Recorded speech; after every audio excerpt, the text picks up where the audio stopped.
সজীব, তোর সাথে এই মেয়েটি কে আমি জানতে চাই। এবারই পুত্রবধূ মা।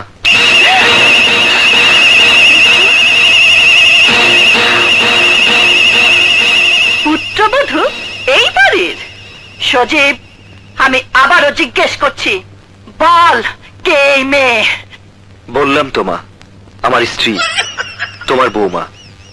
বউয়ের মুখটা একটু দেখি। সজীব, ঘোমটাটা সরা।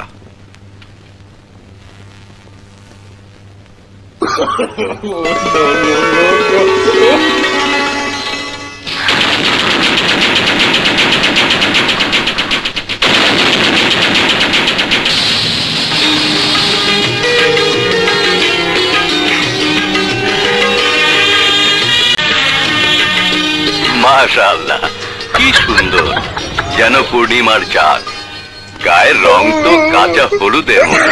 চুপ করো। সালমা, তোর ছেলে আমাদেরকে এভাবে অপমান করবে আমি ভাবতেও পারি না।